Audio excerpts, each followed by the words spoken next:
Olá pessoal, boa noite, graça e paz, mais um dia reunidos no Café e Ensino, e eu gostaria de começar com uma oração, amém? Então, feche os seus olhos e abra o teu coração.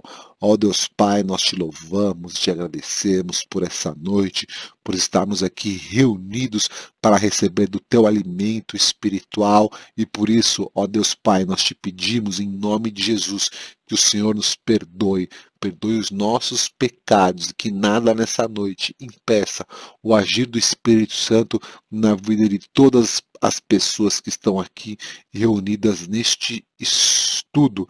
E como um ato de fé ao Senhor Jesus Cristo, nós já te agradecemos tudo que o Senhor fará em nossas vidas. Amém. Amém, queridos? Então, hoje nós falaremos sobre uma epístola importantíssima, a Epístola de Hebreus. Eu não conseguirei entrar na profundidade ou em todos os ensinos dessa epístola, porque ela é muito densa. Ela não tem muitos capítulos, mas ela é uma epístola densa, com muitos ensinos e ensinos que são base, que são alicerces para a nossa fé cristã. Então, eu vou compartilhar aquilo, um pouco do que o Espírito Santo pediu para que eu compartilhasse contigo nessa noite. Amém? Então, o título dessa epístola é O Sacerdócio de Cristo, e esse título é como se fosse o resumo dos 10 primeiros capítulos deste livro, onde o ponto principal é Jesus como sumo sacerdote. E para nós entendermos essa epístola, para nós termos uma visão ampla, é muito importante nós entendermos aquilo que nós já vimos sobre o Antigo Testamento, dando destaque um pouco mais para o livro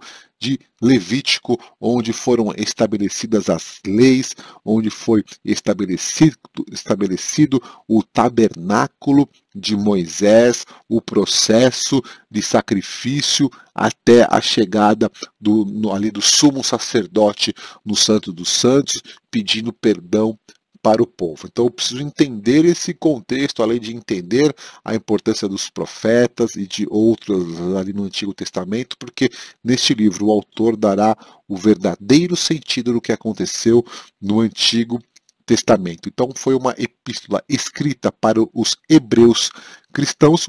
Os hebreus são ali os descendentes de Abraão.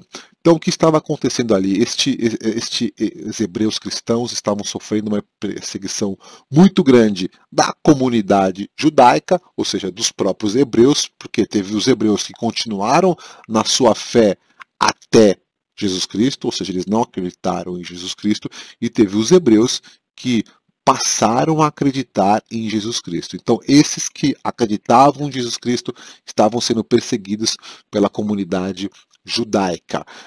Estavam sendo perseguidos também pelos romanos, estavam sendo perseguidos também pela comunidade grega ou pelos helenistas, ou seja, estavam sendo perseguidos por todos. O autor, nós não sabemos, alguns estudiosos dizem que foi Barnabé, outros dizem que foi apóstolo, algum discípulo de Paulo e até mesmo Lucas, e muitos outros, a grande maioria acha que foi escrito por Paulo por causa do estilo e por causa do vocabulário utilizado nessa epístola, mas não dá para precisar ninguém, então nós consideramos que o autor é incerto, nós não sabemos. A data foi em torno de 64 anos depois de Cristo. Então, um pouco eu já falei, uma grande hostilidade iniciou-se na vida dessas pessoas, e os judeus consideravam os judeus messiânicos, ou seja, aqueles que aceitavam Jesus Cristo, que aceitaram Jesus como o Senhor de suas vidas, como apóstatas da fé, ou seja, abandonaram a fé e viraram hereges, e isso não estava só acontecendo nessa região, mas também estava acontecendo em outros países, né, a perseguição e a pressão. Mas vamos entrar aqui no cerne da questão dessa epístola, que fala que Jesus Cristo é o sumo sacerdote, e ele fala que Jesus é melhor, e Jesus é melhor que os profetas. Nós vemos isso, em parênteses está cada capítulo, então tem uma seção muito importante, onde o autor ele começa a pegar do passado dos hebreus, daquilo que eles tinham aprendido historicamente sobre os profetas. Né? Nós sabemos, nós vimos, nós aprendemos no Antigo Testamento a importância que os profetas tiveram no contexto da história do povo hebreu e do papel, porque os profetas eram a ligação de Deus, eles eram a voz de Deus com o povo e com os reis. Nós vimos isso muito na época dos reis. Davi, naquela época, tinha o profeta Samuel que direcionava Davi, que exortava Davi. Então, os profetas eram figuras importantíssimas, né, para os hebreus, para os judeus. Por exemplo, você pode perguntar para qualquer judeu o que ele acha de Isaías, um grande profeta. Ele vai dar o seu peso, ele vai dar a sua importância, mas essa epístola diz que Jesus Cristo é maior e melhor que os profetas, que Jesus é maior e melhor que Moisés. Outra figura muito importante na cultura, né, dos hebreus foi Moisés, porque foi aquele homem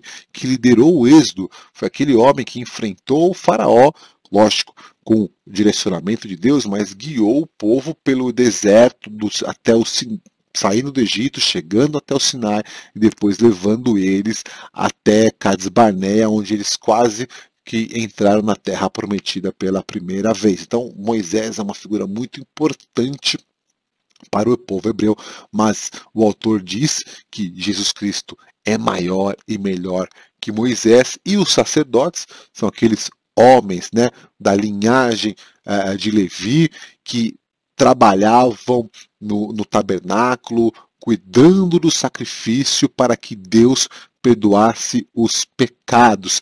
Então eram pessoas super importantes, porque eram aquelas pessoas que, né, faziam todo o trabalho para que Deus perdoasse o povo. Só que Jesus é maior e melhor que o sacerdote. Eu queria que você guardasse isso.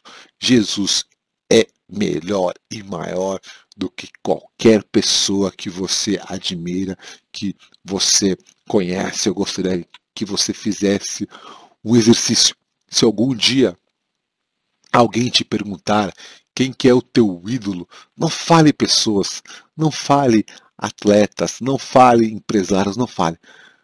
Fale isso, que Jesus Cristo é maior e melhor que todos. E se te perguntarem o porquê, aí você fala no versículo de João 3,16, porque Deus amou o mundo de tal maneira que deu seu Filho unigênito para todo aquele que nele crer não pereça e tenha vida eterna. E saiba de uma coisa, ninguém deu a sua vida por mim e por você. O único que fez isso é Jesus Cristo de Nazaré. Por isso que ele é o maior e o melhor que todos. Amém?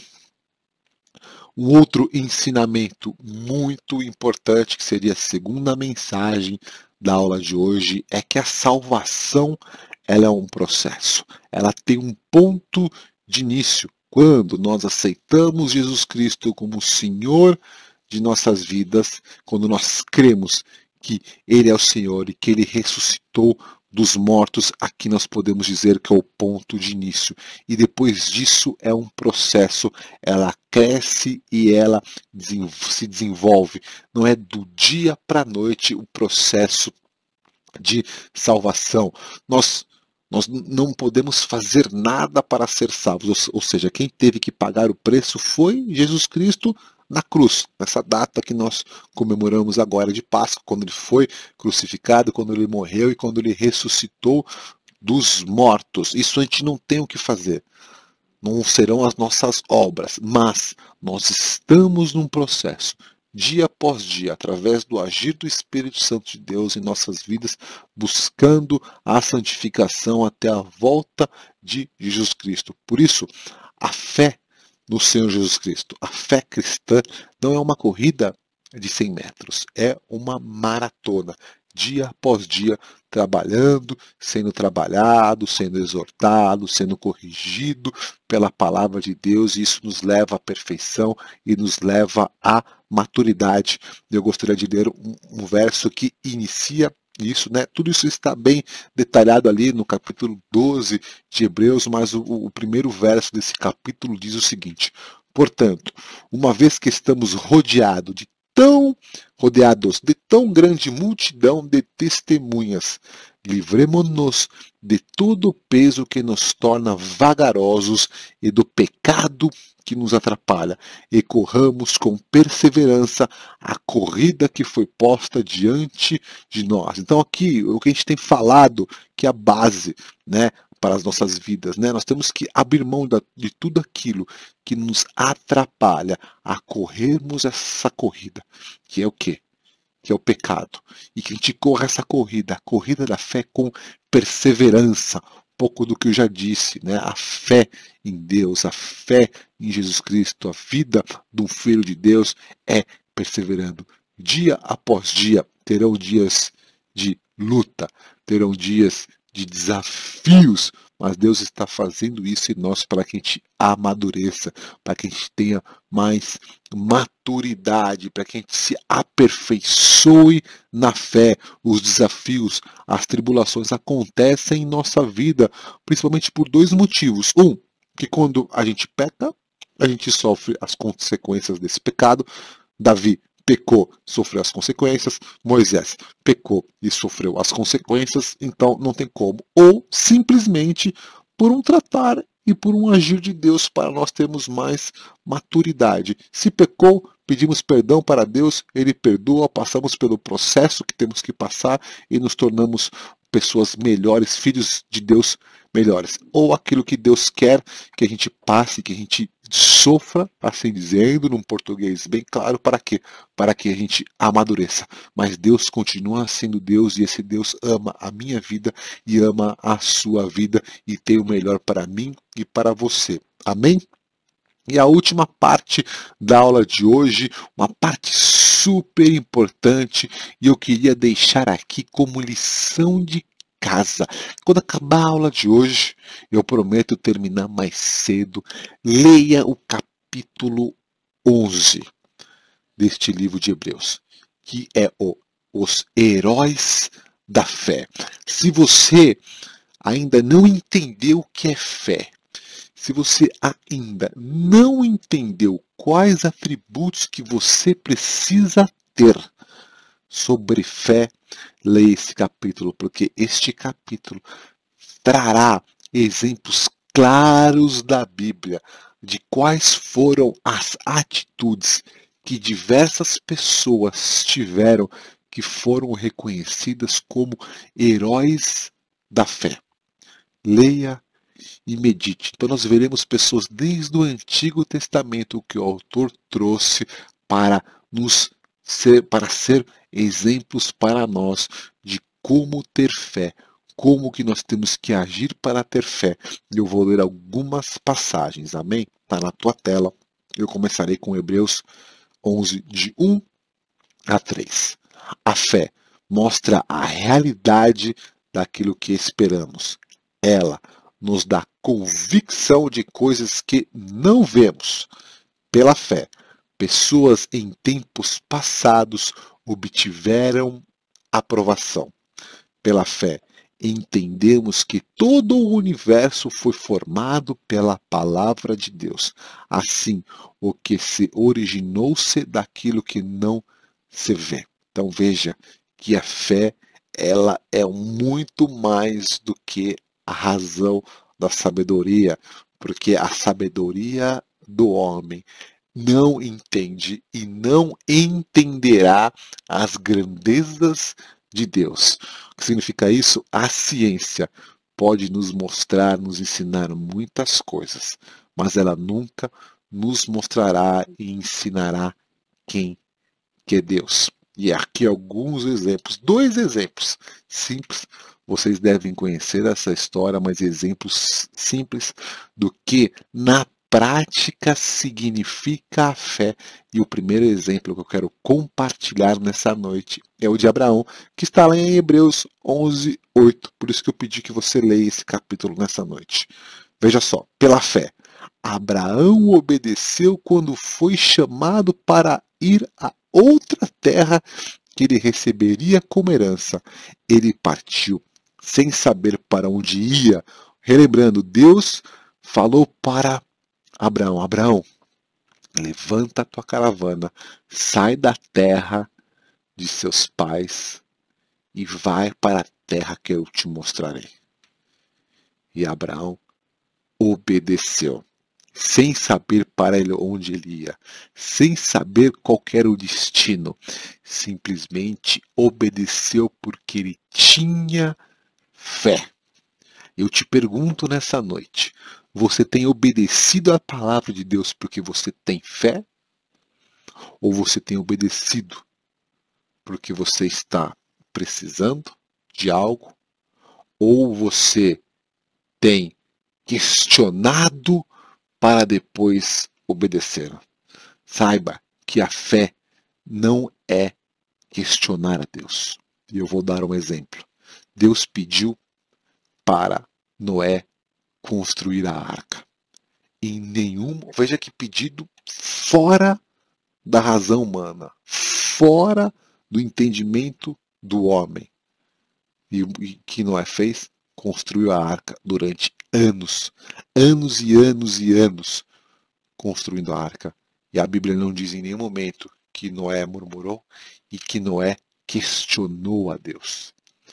Saiba que quando as provações vêm, saiba que quando o direcionamento de Deus vem para as nossas vidas, nós não temos que questionar a Deus. Por que, Luiz?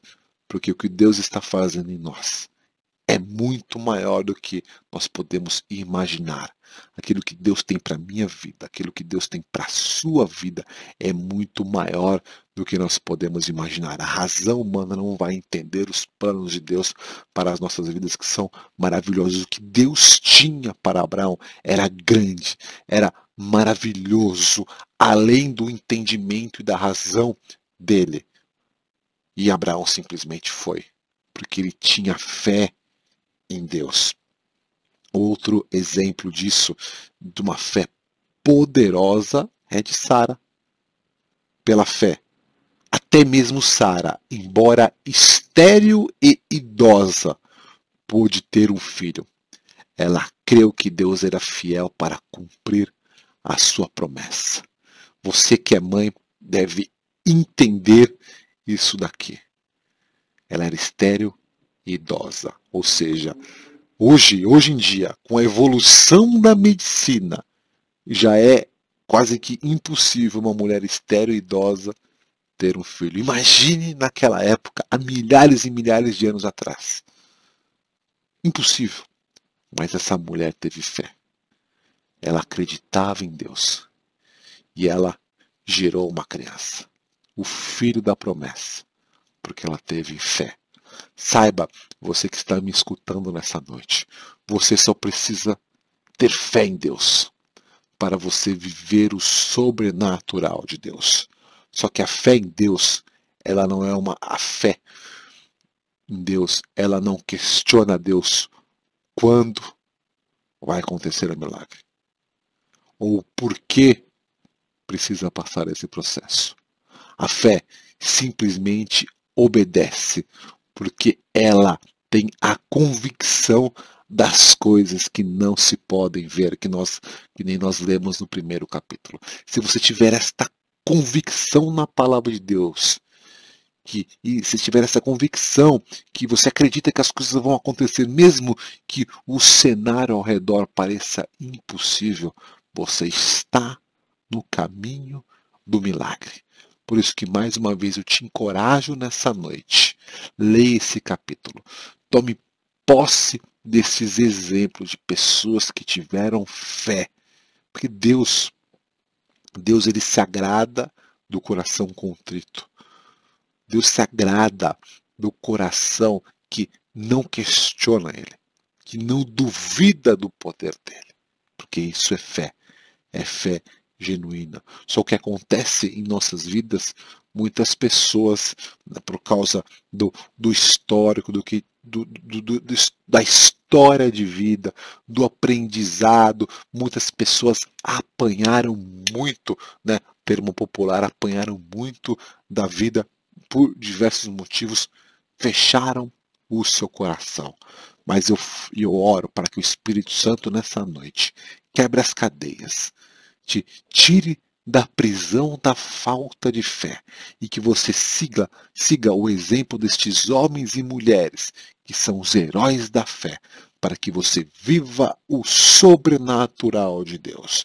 E eu declaro em nome de Jesus, se você ainda, não importa a sua idade, não importa o seu passado, não importa a sua história, se ainda você não viveu um milagre de Deus na sua vida, eu te digo em nome de Jesus que o milagre está na porta da tua casa. Mas para você receber, basta ter a fé. Basta ter a convicção das coisas que ainda não podem se ver. E aí Deus agirá na sua vida em nome de Jesus. Então seja um perseverante. Seja um louco positivamente falando, da mesma forma que Sara era idosa e estéril, mas ela acreditou naquilo que Deus tinha liberado para a vida dela, ela gerou Isaac. Da mesma forma, Deus fará coisas grandiosas na sua vida. Amém? Então eu te encorajo, exercite a tua fé, dia após dia, hora após hora, minuto após minuto, e viva o sobrenatural de Deus. Amém? Eu gostaria de encerrar a aula por aqui.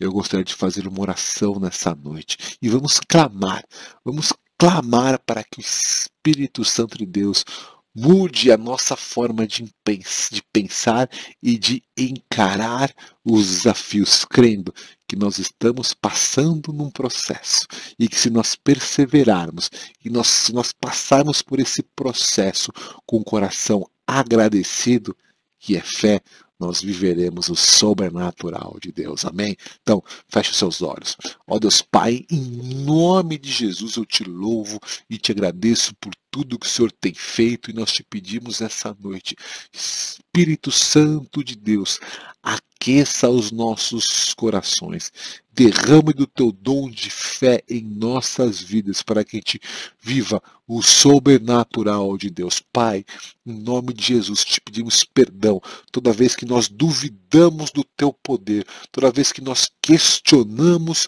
os teus caminhos, toda vez que nós perguntamos o porquê nós estamos passando por isso. Nós te pedimos perdão toda vez que nós murmuramos contra ti. E nessa noite nós tomamos uma decisão. Nós queremos ser também heróis da fé. Nos capacite para isso. E toda vez, Espírito Santo de Deus, que brotar alguma murmuração, alguma reclamação em nosso coração, nos lembre, nos mostre que existe um Deus que faz milagres e maravilha, e que esses milagres e maravilhas que aconteceram na vida de muitas pessoas na Bíblia também acontecerão nas nossas vidas. É em teu nome, Jesus, que eu oro e agradeço. Amém. Amém, queridos. Viva o sobrenatural de Deus. Seja um herói da fé. Leia esse capítulo e seja edificado pela palavra de Deus. E eu creio que logo, logo nós teremos pessoas aqui dando testemunhos do agir de Deus em suas vidas. Amém. Deus abençoe e até a próxima aula.